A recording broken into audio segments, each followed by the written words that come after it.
Alright, here is a little video about these ones.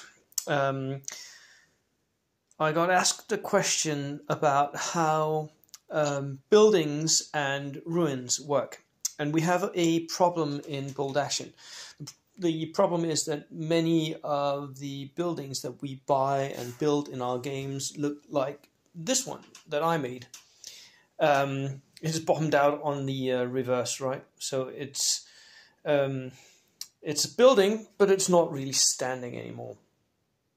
Now, when you play a game of Bold Action, the first thing you need to do is to talk through all the terrain with your opponent. And one of these is especially problematic because what is it? Is it a house? It could be a house. It actually is mostly a house still. If you look at it from this side, it is a house, right? But if you go to this side, not so much. It's pretty open, right? So in Bold Action, we don't have anything that covers a piece of terrain like this. The rules doesn't really allow for it. It has to be one or the other. It has to be a ruin or it has to be a house. And if it is a house, this unit of Germans in here occupies like one level of the house. So you can't have these two Germans standing on the second level. They have to be down here. And it can even be like a multi-section house. So you can have like different sections. So a unit can only occupy one section. Although you can of course agree that it is just a single section house. And so they stand there.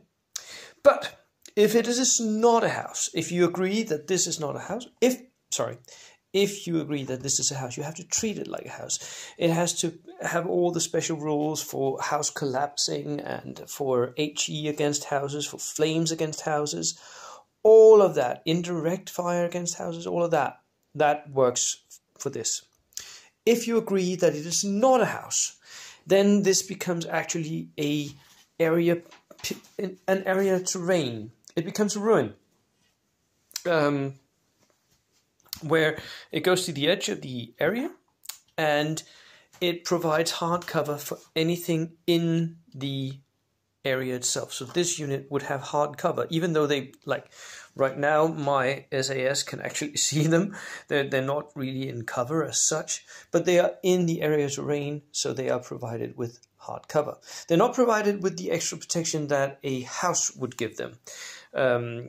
So that's one thing to consider, that they're not really, they don't get that +1 to when you roll to kill them, right? They don't get that bonus, but they're still pretty well off. Another thing is when you're, if you consider this a ruin, then if you're on the other side of it, the ruin actually blocks line of sight. A house does that as well, but a ruin is infinitely high, right? So you cannot see over a ruin in any sort of way, although you can do that with a house. So there is that difference. Right. So here's the situation. We have a unit of Germans in the ruin. I have a unit of SAS outside.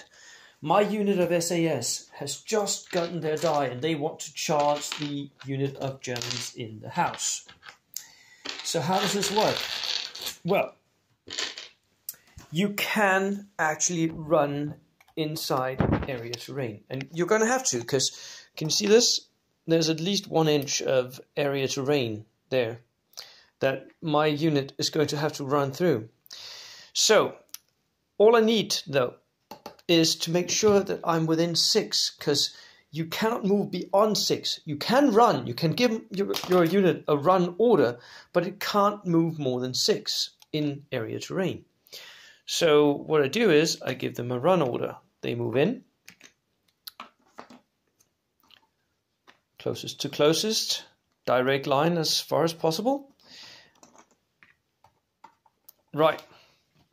Now I am in close combat. But since I am charging through terrain, then the Germans get to fight simultaneously. So I have 1, 2, 3, 4, 5, 6, 7, 8, 9 Germans. One of them is equipped with an SMG. The NCO has an SMG. So I'll roll the dice and let's see what we get. I'll roll the Germans first, and then we can roll the SAS afterwards. They fight simultaneously, so it doesn't really matter. Nothing is removed until everything has like hit each other. Okay, so the Germans, they roll okay-ish, I guess. They roll 2 hits. The Tough Fighter NCO doesn't get a hit. One of the hits could be special. I'll re-roll that one, but it isn't. So 2 of my SAS are going to die. But before they die, they will get to fight as well, because we're fighting simultaneously. And I have 7 SAS. All of them have SMGs, so they're all Tough Fighter. So they get to re-roll their dice. And the Germans inside the building are regulars, so they die on a 4. The SAS are veterans, so they die on a 5. So here we go. And I have 1, 2, 3, 4 hits. Need to re-roll them because Tough Fighter. Nothing on the second one. Doesn't matter because the SAS only lost 2 guys and the Germans lose 4 and thereby lose their combat and are all removed.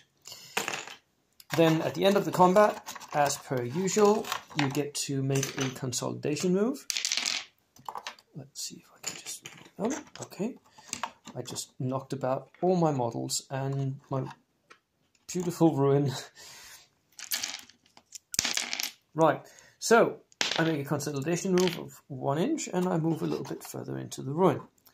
And that is how you do it. If it was a house, the SAS could also have charged, but they were going to have to charge an opening. So that door, for instance, right? You're going to have to reach that door in your charge when you're charging. And then the defenders, if you're more than 6 inches away, can shoot out from any openings that they are actually occupying. And if you win a close combat, you can actually go inside a building if you want to do that. Cool. So that is the difference between buildings and ruins when it comes to close combat. Cheers for now.